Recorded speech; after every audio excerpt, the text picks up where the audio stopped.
So Darren, thank you for joining Security Point Break to talk about Checkmark and your latest research around application security.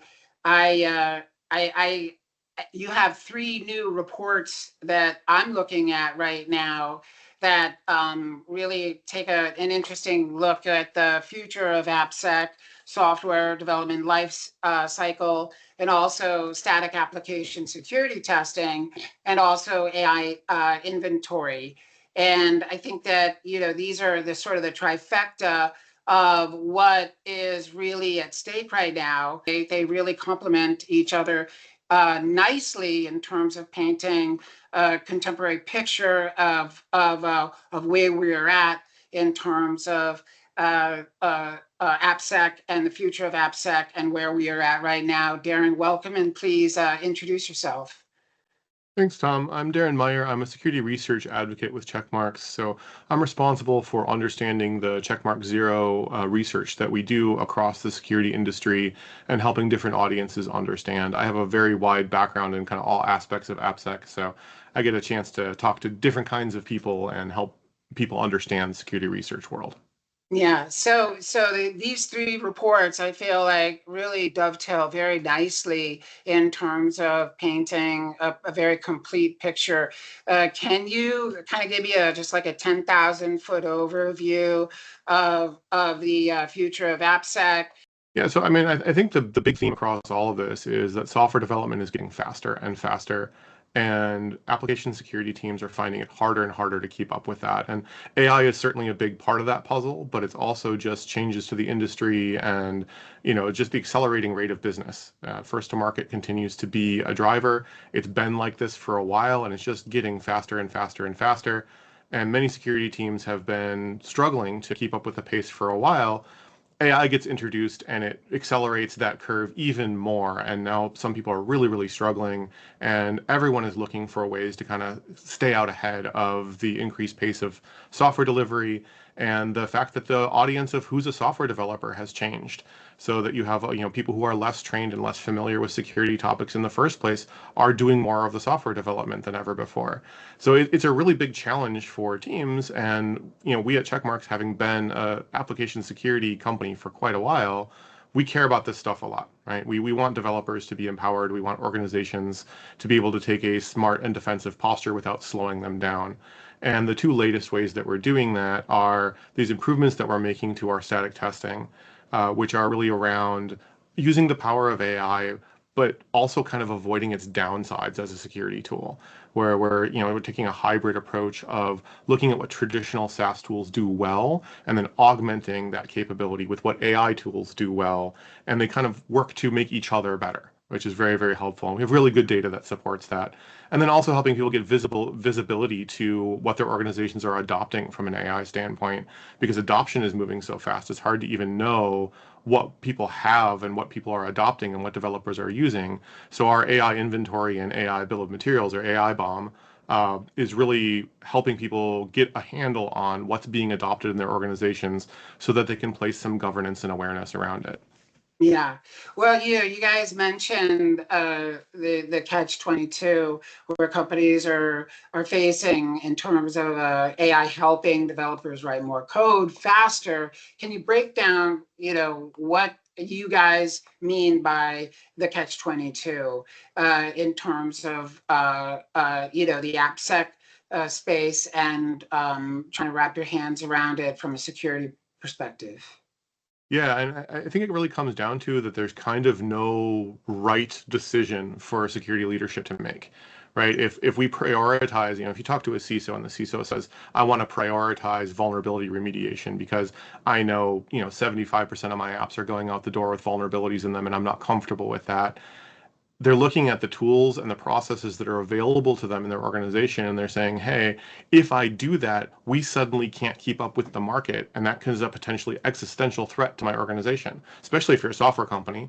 But everybody's kind of a software company now, so it's becoming more of a big deal to not be able to ship fast, to not be able to fix bugs live, to not be able to release new features at a pace that your competitors do. But if you back off and say, hey, we have to accept a certain amount of risk because of this new reality, like your job as a CISO is to say, hey, I'm going to manage risk. How can I even manage it if the organization's position is shipping fast is the only thing that matters? So whatever kind of point along that continuum that I hit, there is no clear right balance, right? It's going to be so specific to a given organization, and kind of whatever I decide as a security leader is going to be a little bit wrong. That's a really difficult position to have security teams and leaders be put in. One of the data points from your Future of AppSec report was, and if I'm quoting it correctly or getting it right, 75% of organizations knowingly deploy vulnerable code. I mean, that's what's going on there? I mean, you describe the climate, the culture, the pressure for a lot of these companies. Why are organizations still knowingly shipping vulnerable code? I mean, it's going to vary a little bit from organization to organization, but the patterns that I see among my colleagues are things where, this has kind of always been true, right? And the pressure to release pushes that out. And to a certain extent, this is okay, right? So there seems to be a growing sense in organizations that zero risk is not achievable, which is kind of exciting to me personally because I've been banging that drum for 20 years. And so, organizations are, of course, pushing stuff out where they like, I know there's a weakness, I know there's a vulnerability, but I'm looking at my environment, I'm looking at the risk that I'm actually taking on, and I'm saying I don't have the resources, it's not worth spending the money to fix it, I'm just going to accept the risk. I think the bigger concern is not that they're doing it, it's kind of what's behind that data of the concern of, hey, I'm being forced to make this decision rather than looking at it from a risk management standpoint and going, this is the level of acceptable risk for the organization. I Mhm. don't even have time to make that decision in a sensible way because things are moving so fast. So I Yeah. think there's a lot of fear about the unknown unknowns of security.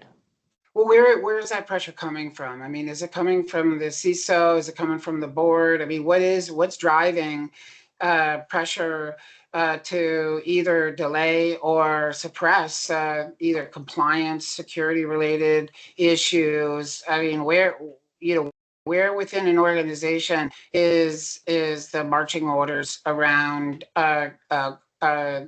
shipping code? Yeah, it's coming from a couple different places, and there's two aspects to it. There's the pressure to ship, and then there's the pressure that happens, hey, what do we tell people if we know there's a security incident or we know there's a vulnerability? Who do we tell about it and when? Right? And those are kind of related but different pressures. The pressure to shipping is largely coming from the product organization, but ultimately from investors, board members, and customers, right? Customers want new capabilities, new features. If your competitor ships a bunch of new stuff before you do, they're going to go maybe buy your competitor. So there's a genuinely legitimate fear from the product and revenue side of we need to keep up with our competitors across the board. And if security slows us down too much, potential risk versus real articulable risk of losing a customer, that's a really hard thing for a CISO to argue, hey, we should slow down, take risk that's definitely going to happen in loss of customer for something that might happen in terms of a security incident or a Mhm. security breach. And then when it comes to disclosure, like you have the compliance drivers on one side pushing people to disclose. You have CISOs who see the value in transparency and informing customers. No customer likes to find out from the news that there was an incident, right?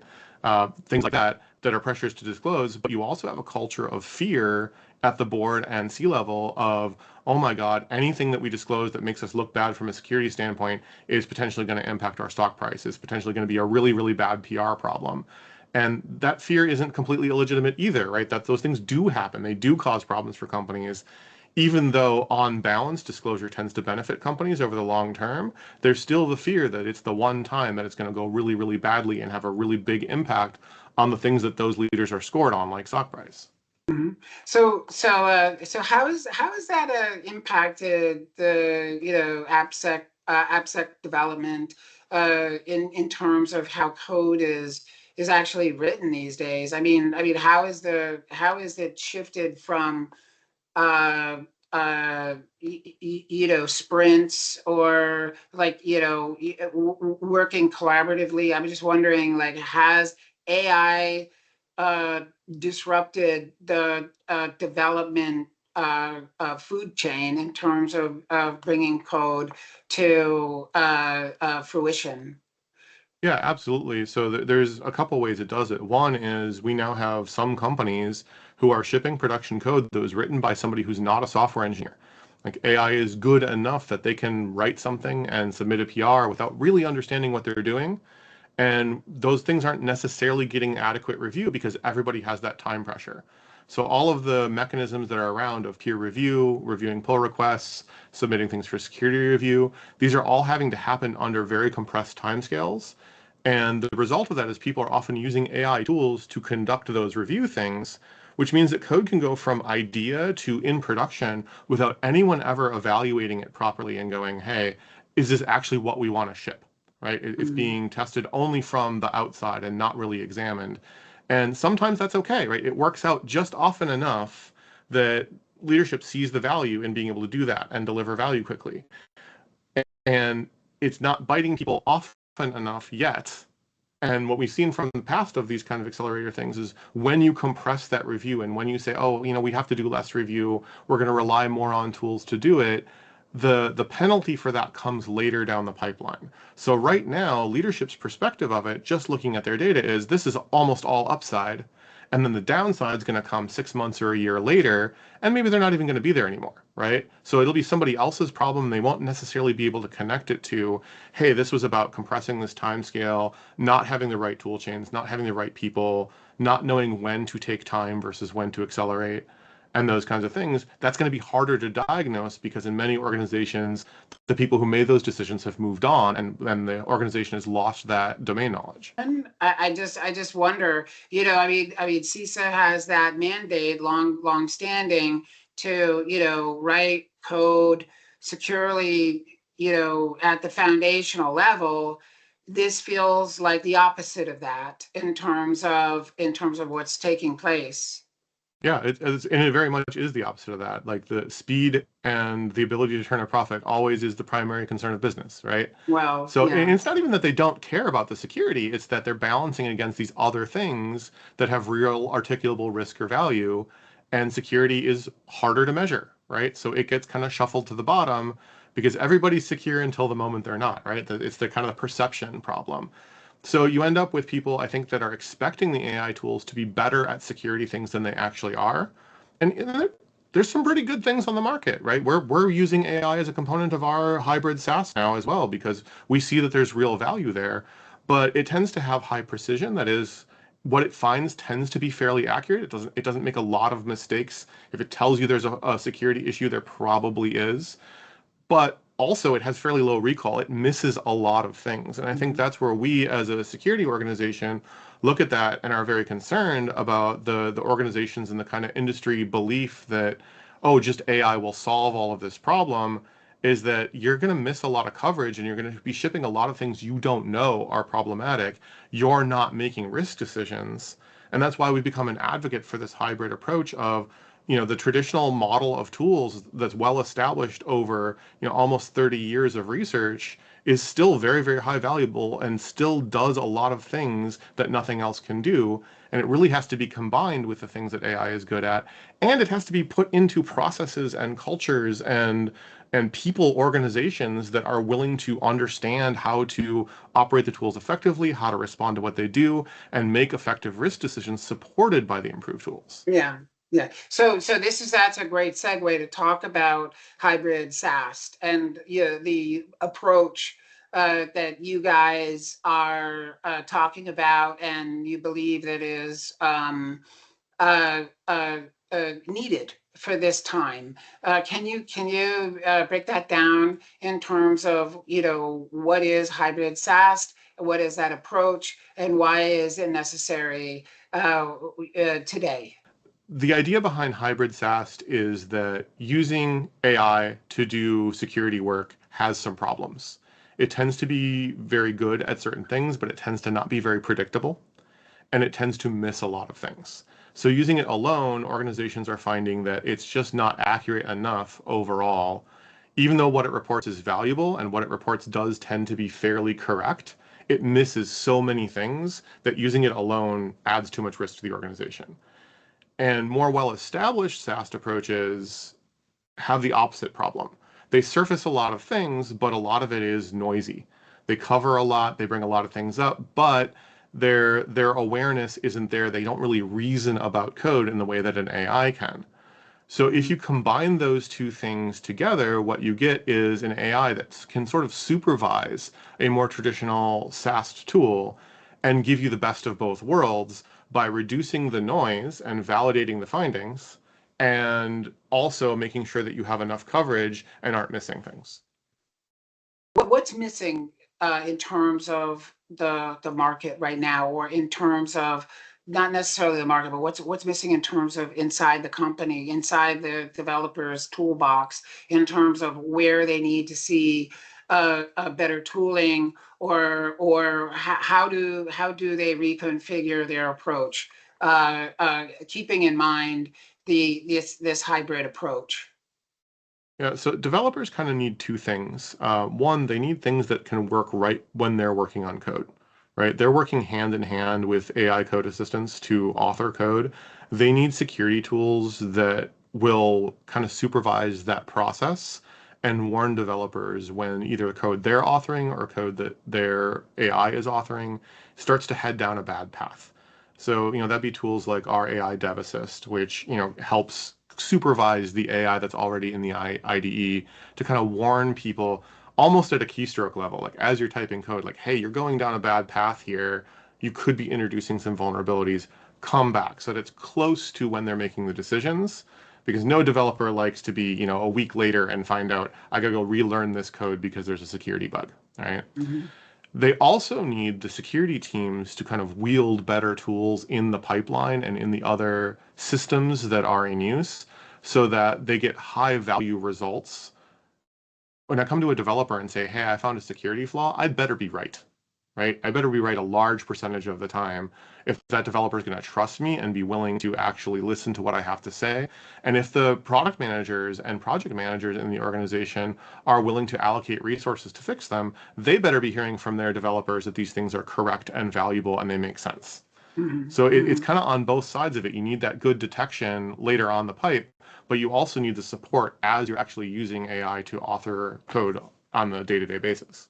AI is both the problem and the solution in some ways, in terms of creating the problem, but also hopefully offering a solution to the problem that it's creating. I don't know. Do you have a take on that in terms of the exuberance that we're seeing within the AI space right now? Sure. I mean, so it's an interesting thing because there is definitely a hype aspect to AI where people are buying a vision that we're not entirely confident is actually going to pan out, right? And I think a lot of people are making very, very big bets in their organization thinking, hey, I see the problems the current generation of AI has. It's going to get better. It's going to solve that before I have to bear that risk or that cost. And that's not a guarantee by a long shot, right? And I think that's a very big bet to make. And who knows? Maybe they'll turn out to be right. What I see from a research standpoint is there's not particularly good reason to think that there's going to be massive improvements in the near future. Of course, you can't always predict a breakthrough. That can happen. Uh-huh. But things are kind of in incremental mode right now where they're getting incrementally better over time. The user experience is getting better over time. Things are improving, but I'm not seeing a trend toward them improving fast enough to be able to solve the problems that poorly thought out AI implementations are introducing.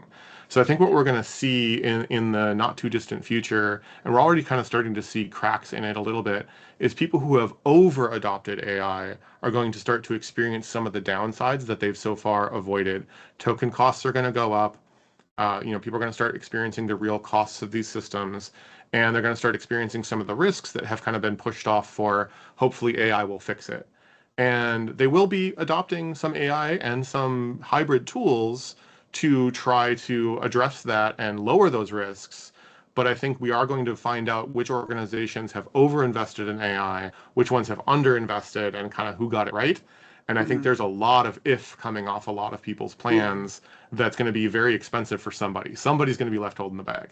In terms of what the takeaway is that you want people to have.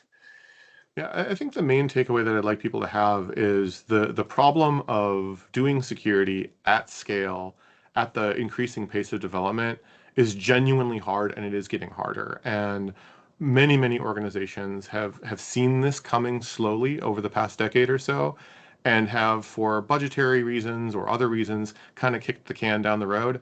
And AI means we're running out of road extremely quickly. So people really need to figure out what their organization's strategy is to get the visibility and to get the low noise and to get the accuracy they need from their tools and processes, or they're eventually going to find their risk completely unmanageable.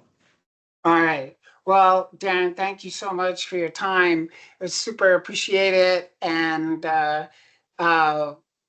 that'll do. Thank Yeah, you. it's good talking to you, Tom. Thanks for having me.